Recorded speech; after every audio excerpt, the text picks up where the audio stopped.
The S&P has outperformed the global stock market recently. Bro is investing into every single fund on Vanguard. The only thing that was a bit concerning was that he did say to me, his dad's mate is a financial advisor, 100% Bitcoin. Today, I'm gonna be roasting your investment portfolios. I'll tell you what's good, what's bad, and how you can make it better. I'll ask you guys to send me your own personal investment portfolios, and clearly, you need some help. Think of this as free investing feedback with a little bit of pain mixed in the pot. Before we get into it, 3 very quick caveats. 1, this is an educational roasting. Please don't get mad. I don't know people's goals, preferences, why they pick these specific investments. I don't know their backgrounds or full personal finance pictures. It's just a bit of fun, but hopefully will also be helpful and informative for your own investment portfolios. 2, all of this is from March 2025. I've clearly been procrastinating, but better late than never. 3, of course, none of this is financial advice. It's just for educational purposes only, and I'm not a financial advisor. Let's get into it. We're gonna be reviewing 7 investment portfolios in this video. Not gonna lie, I'm buzzing. This is gonna be fun. First and foremost, we have Joe.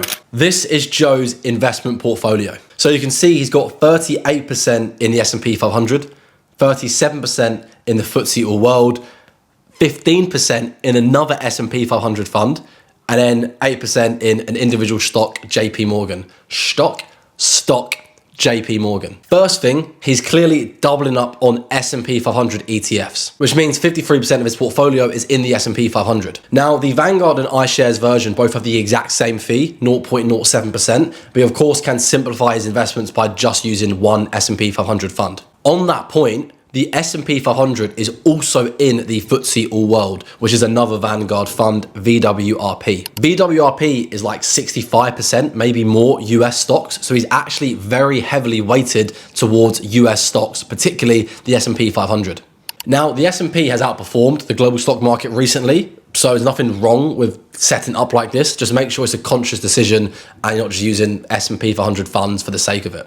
I believe he's using Trading 212, which is a great low fee platform. And overall, he's mainly sticking to low-cost ETFs, which is my personal favorite approach to investing. It is a bit random. He has JP Morgan, but that might just be an individual company he believes in. And that's the thing with investing. If there are individual stocks you like or want to back more, you can put money into it. But of course, JP Morgan is already going to be in all 3 of those other ETFs. Another minor point, other than potentially just using one S&P 500 fund to clean up his portfolio and simplify a little bit, the All World and the iShares fund are accumulation, but the Vanguard S&P 500 fund is income. So once again, if you want to make your portfolio simpler and more automated, just use one S&P 500 fund and use one accumulation version, because then all the dividends will be automatically reinvested.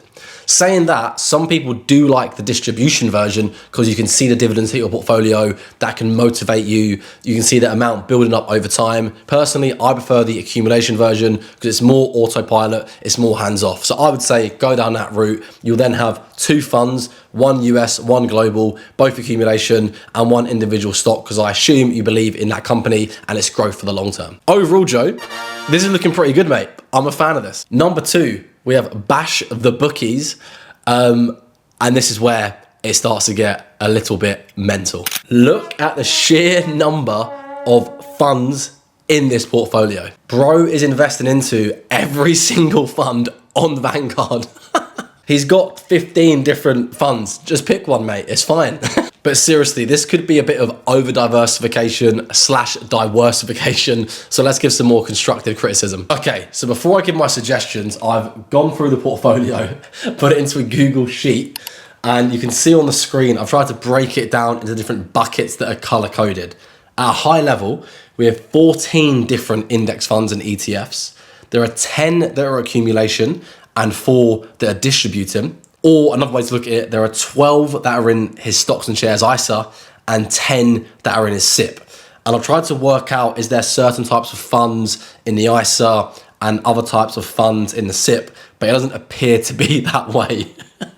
So these are what I'd say are the key things I'd suggest to simplify this. Number 1, in terms of the buckets, it's very overweight emerging market stocks, underweight US stocks, and overweight UK stocks. The easiest way to remedy this, so the percentages are in line with the market cap of the global stock market, are of course just to use one global index fund or ETF. He already invests into the FTSE All World and the FTSE Global All Cap. There are two good options. So that's probably the easiest way, and just have one fund in your ISA and one fund in your SIP.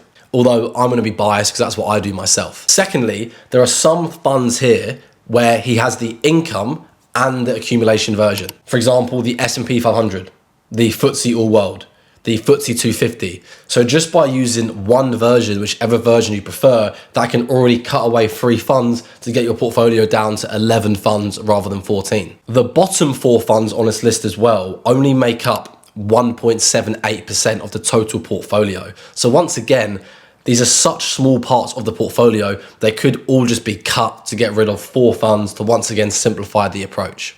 I do find it interesting how there's so many different, there's actually 3 different emerging markets funds in this portfolio. I assume that all largely doing the same thing. So once again, you could just pick one, your favorite one, maybe the lowest fee or most diversified, and then just use that one rather than sort of watering down your approach and overcomplicating it with too many funds. In all honesty though, this guy has a lot of money invested. So he's clearly doing well for himself in life. I just think he can massively simplify this portfolio by using fewer funds and also taking maybe one strategy approach in his ISA and another approach or strategy, if he wanted to, in his SIP. I mean, in the portfolio, we have the LS100, the FTSE All World, and the FTSE Global All Cap, all global funds. Realistically, you only need one.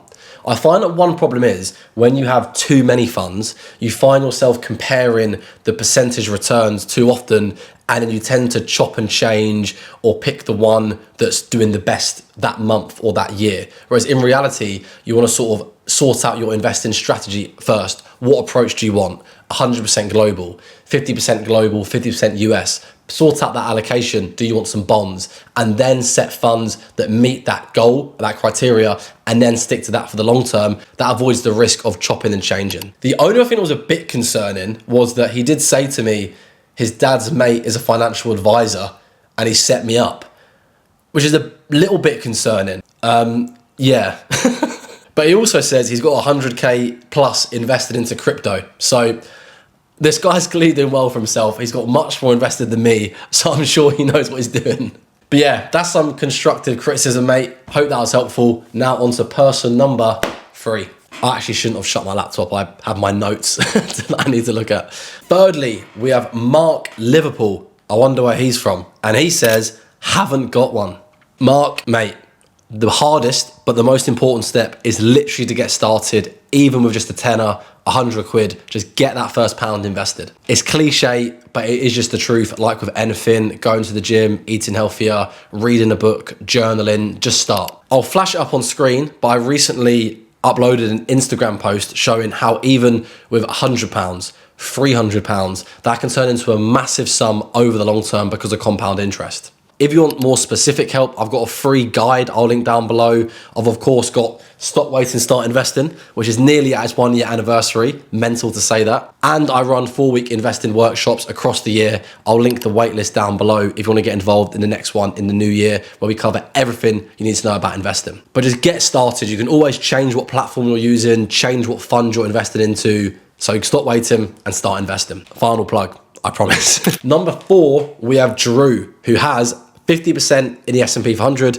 and 50% in the FTSE Global All Cap. Actually, I made up those percentages, but I assume it's a 50-50 split. This is a solid portfolio. It's 2 funds, so it's very simple. It's very easy to understand, which means you're more likely to stick to it for the long term. There is overlap, of course. The FTSE Global All Cap is dominated by US stocks. I'll flash it up on the screen. And of course, the S&P 500 is 100% US stocks. It means you're going to be very heavily weighted towards US stocks and also towards those large US companies that are driving the stock market. However, I see many people do this. They appreciate the insurance of a global approach, but also that the US is the most dominant stock market, so want extra exposure to US stocks. So assuming that's what you're doing, Drew, then honestly, no problem with this at all. I personally stick to global funds because it makes the approach as simple as possible. If the US does well, it will make up more of the global fund and vice versa. But I do see a lot of people going down this split approach. And if you watching this are also going down this approach, just make sure it's a conscious decision that you're not just invested into these funds for the sake of it, that you actually want to be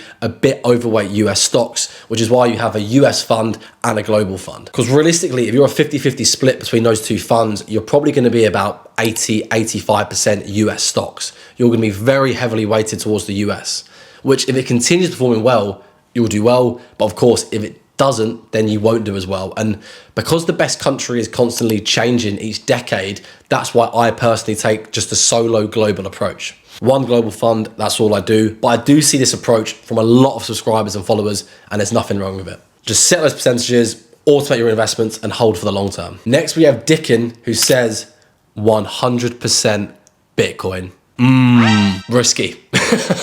Now, I do have some Bitcoin. I do invest a little bit into crypto. It usually fluctuates between about 10 to 20% of my total portfolio. I have a core satellite approach where 80-90% is in global index funds and ETFs, and 10-20% is in crypto. Saying that, crypto is still a very new asset class. It's only been around since 08-09. It is very volatile, even though there's adoption coming from banks and hedge funds and the mainstream media. So I would just say pick a percentage you're comfortable with, expect it to go to zero, and try and roughly stick to that. That's what I do myself.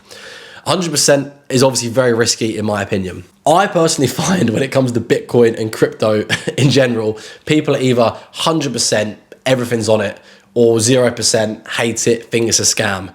They're both extremes and get a lot of clicks. I feel like I take a more sensible approach where I can see it lasting, but appreciate, just like any asset, it may go to nil, which is why I have a percentage I'm comfortable with, around 10-20%, invest regularly, and stick to that for the long term. Interestingly, and as a side point, we actually also can now invest into crypto ETNs inside ISAs and SIPs. So if you want to not own it directly, but still want to invest into crypto, you can now do that tax efficiently in the UK. Number 6, we have Andrew, and I'm going to be honest, I rate this portfolio.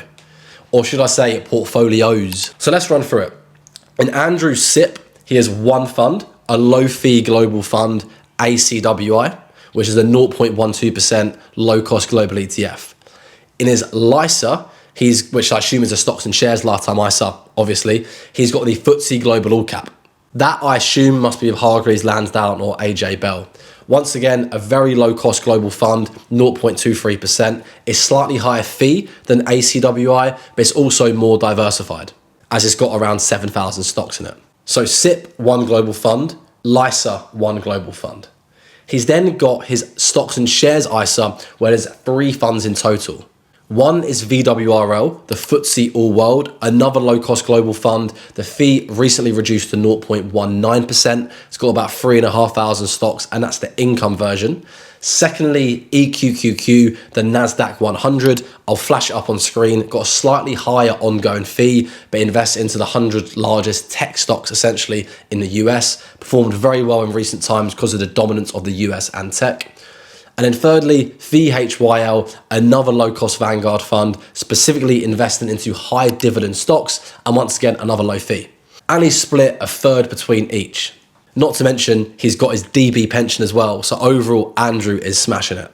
I really like this because he's using 3 different accounts, clearly to meet his different goals and long-term plans. He's diversifying across different fund providers. He has an Invesco fund, a few Vanguard funds, a State Street fund. If he gets an iShares fund from BlackRock in there, he's got the whole set. He's got all the Infinity Stones. His SIP and stocks and shares LISA are obviously locked up. So he's taken a simple one global fund and done approach. Whereas with his ISA, which is more accessible, it seems like he's taken a bit of a riskier approach because he's backing those tech stocks in the EQQQ ETF and also dividend paying stocks in the VHYL ETF. So it seems like everything Andrew's done here is a conscious decision. He's switched on, he knows what he's doing, and overall, I like this. Of course, the suggestion I'd make, like I've been making throughout this video, is in his ISA, he could just have one global fund. It could be, or really any of those 3 funds he's chosen, he could just have one and just leave it at 100%. But I do appreciate that approach isn't for everyone. It is quite boring. So by having 3 funds in his ISA, maybe that's what keeps him motivated, keeps him on track, keeps him investing,